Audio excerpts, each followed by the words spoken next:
大家好，咁今次咧就要介紹呢盒鬼滅之刃嘅煉獄大哥嘅梅。好，咁我哋開箱先吓。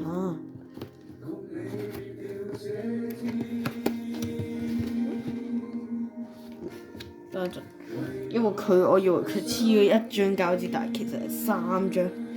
我唔知點先。OK，咁佢咧就入邊就係有個紙盒包住嘅。我以為唔使齊，但係其實係要齊嘅。哇！咁入邊個盒係冇嘢噶，我就擺住喺度先。跟住，個紙皮又係有膠紙。好，剪開咗啦。好，咁就見到煉獄行獸郎嘅零件。好，唔係，佢都好，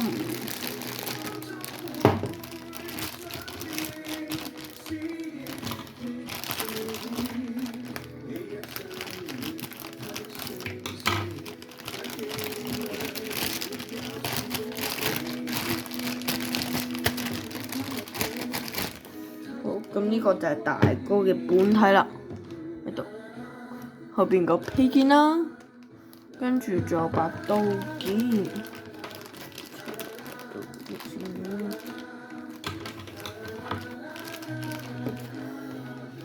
咁就嗰度先。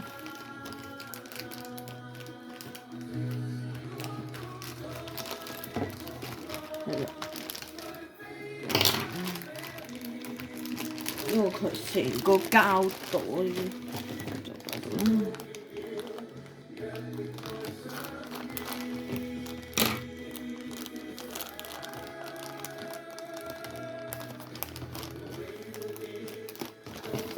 呢個就係煉獄行獸郎把刀，係啦，咁就裝翻把刀落去先。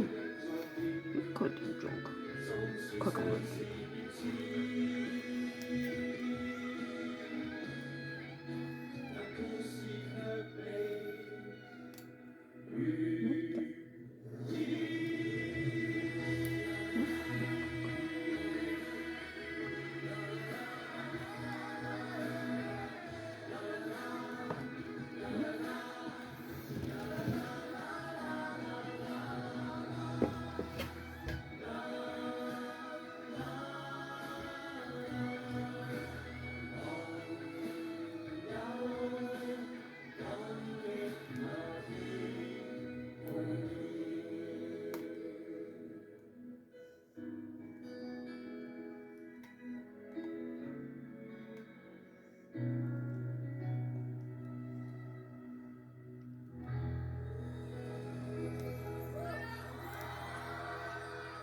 即係去到節目嘅中間，我就閃出一個嘅想法，做一首全新嘅歌，咁然之後邀請咗好，咁拆埋個虎先。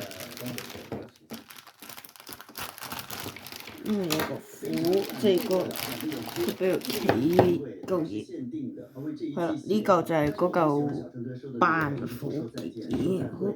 说再会就会再会相见，在此祝贺你们非常漂亮的完成了这首礼物一样的作品。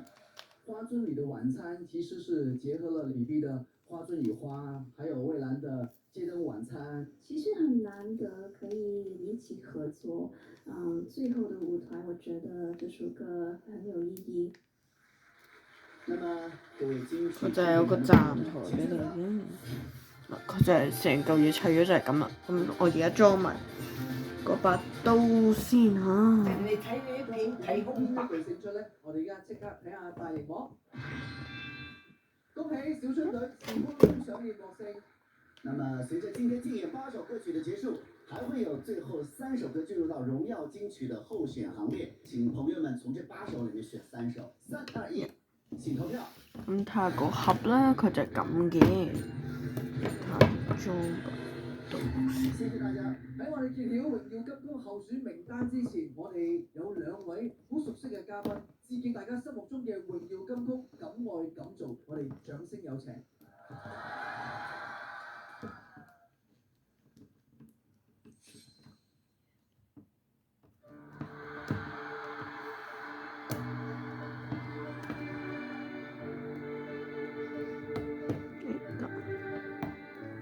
OK，嗱，佢就成嚿嘢就係咁嘅，嗱就係有把刀，跟住有個主體，底下就有個火。